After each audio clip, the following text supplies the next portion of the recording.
Сәлеметсіңдер ме балалар? Бүгін бізде таным білім беру саласы бойынша математика негіздері пәні. Ал бүгінгі тақырыбымыз реттік сандармен танысу, кеңістікті бағдарлау. Сабағымыздың мақсаты реттік сандармен таныстырып, заттардың кеңістікте бағдарлануын үйрету. Оң және сол артында және алдында ұғымдарымен таныстыру. Оң мен солға үйрете отырып, картиналардың айырмашылығын тапқызу арқылы балалардың ой санасын дамыту. Тапсырмаларды тәртіппен орындауға тәрбиелеу. Балалар, сабағымызды бастамас бұрын барлығымыз шаттық шеңберіне тұрайықшы. Енді менің артымнан қайталаңдар.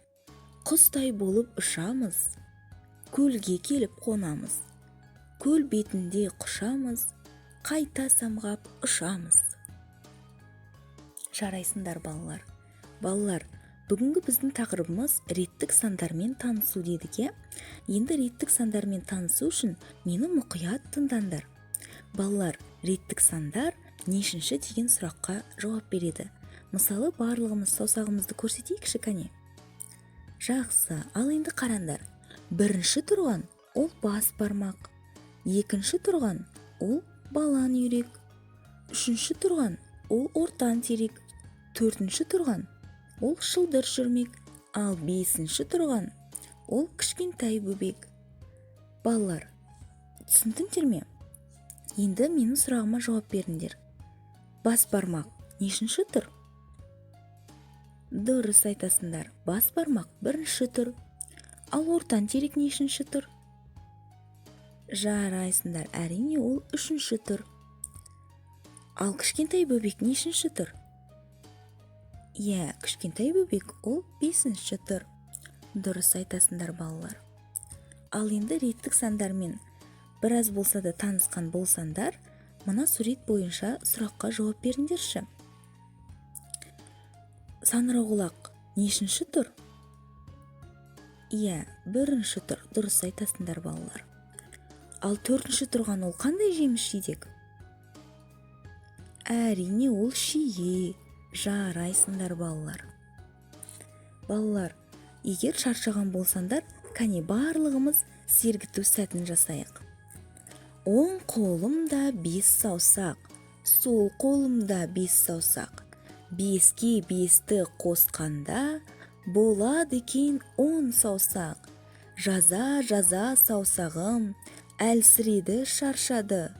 Оңға солға бұрамыз, сосын қайта жазамыз. Жарайсыңдар балалар.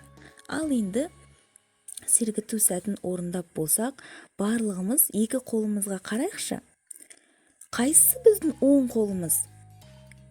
Балалар, біздің жазу жазатын қолымыз, ол біздің оң қолымыз. Ал оған қарама қарсы екінші қолымыз, ол біздің сол қолымыз, балалар. Енді балалар қараңдар. Оң қолымыз жақта тұрған заттар, ол демек оң жақта тұрған заттар. Ал сол қолымыз жақта тұрған заттар, ол біздің сол жағымыздағы заттар, балалар. Түсіндіңдер ме? Жарайсыңдар балалар. Кәне, оң қолдарыңды көтеріңдерші бәрлерін. Дұрыс. Ал енді сол қолдарыңды көтеріңдер. Жарайсыңдар балалар. Балалар, бүгін бізге қонаққа Әли мен Ая мультфильміндегі Ая қонаққа келіпті. Кәне барлығымыз Аямен амандасайық. Жарайсыңдар балалар.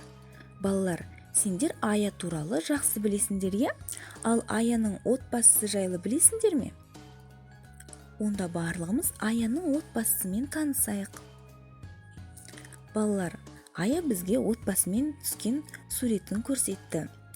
Ол бірінші тұрған Ая екен. Ал екінші тұрған ол Аяның анасы. Ал Аяның анасының оң жағында тұрған ол Аяның әкесі. Әкесінің оң жағында тұрған ол Аяның ағасы екен. Ал ортада тұрған ол Аяның інісі. Балалар, байқадыңдар ма? Ая бізге отбасын, кеңістікті бағдарлай отырып түсіндірді. Ал енді сұраққа жауап беріңдерші. Аяның інісінің оң жағында тұрған ол кім? Дұрыс айтасыңдар, ол Аяның ағасы. Ал інісінің сол жағында тұрған кім? Дұрыс айтасыңдар. Ол Аяның анасы, ал інісінің артында тұрған кім? Бәрекелді, әрине ол Аяның әкесі. Балалар, бүгінгі сабақ сендерге ұнады ма? Ұнағанына қуаныштымын. Балалар, бүгін біз не үйрендік? Бүгін біз реттік сандармен таныстық, кеңістікті бағдарлауды үйрендік, балалар. Бүгін бізге қонаққа кім келді? Бүгін бізге Ая мен Әли мультфильміндегі Ая қонаққа келді. Сендерге сабақ ұнағанына қуаныштымын. Сау болыңдар, балалар.